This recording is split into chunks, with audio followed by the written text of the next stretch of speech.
For those of you who continue to listen to other people as they dictate to you what you should think, how you should live, who you should be around, what relationships you should have, they don't know anything in comparison to how much you know yourself and your needs. And just because you choose to believe that you don't know what you want doesn't mean you actually don't know. What does your heart tell you? And again, it's like this sense, I don't know who needs to hear this. It's this sense that your heart has been telling you that you basically are in love with somebody. I don't know who I'm talking to at this point. I don't know if I'm speaking to a cross-watcher or if I'm speaking to you guys. Someone is in love to a degree that this will not go away. It's never going to go away. That feeling is never going to go away.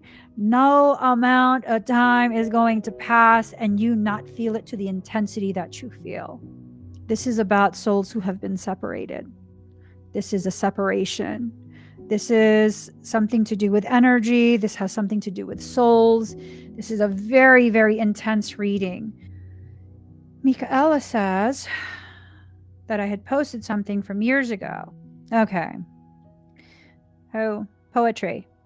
The silent symposium of separated souls creates a depth of feelings that only poetry could ever begin to try and explain. And the poem is, I feel you deep within my belly, like the essence of you entered my secret spaces, leaving behind a residue of longing for your return. I crave you in ways unknowable to men. I crave the whisper of your heart. I crave the feel of your soul. I crave you in ways of ancient cities filled with secrets untold. Someone craves you. That's a type of addiction you're not going to get over.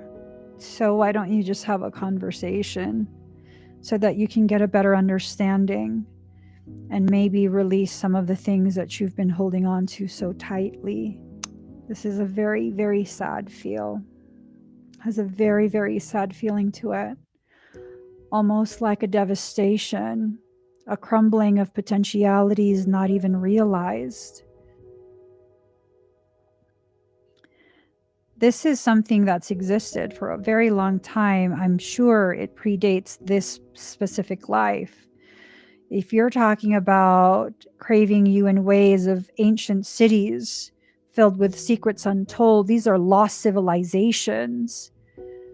This is something that has existed since before civilizations that have been lost to us were lost. It's how do you recover from that? You don't. You just don't. So then comes the reality that I think someone is coming to a realization of the actual gravity of you. I'm being told missteps were made to correct the path.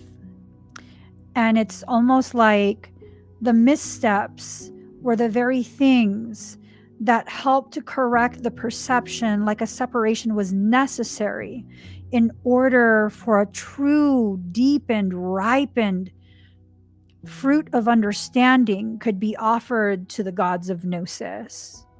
That internal God that knows the gravity of the way this electron orbits the proton, these covalent bonds. It's like, I mean, I don't know how else to explain it. This is something far more profound than what a human brain could easily comprehend.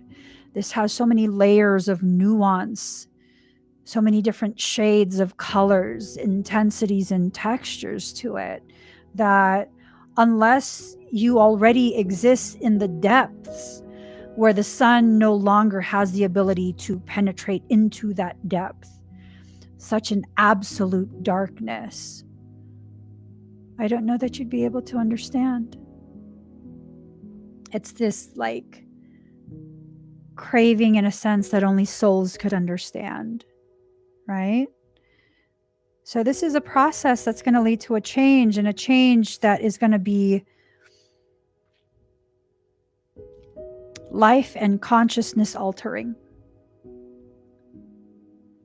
You have to lose your fear in order to hold on to your hope, right?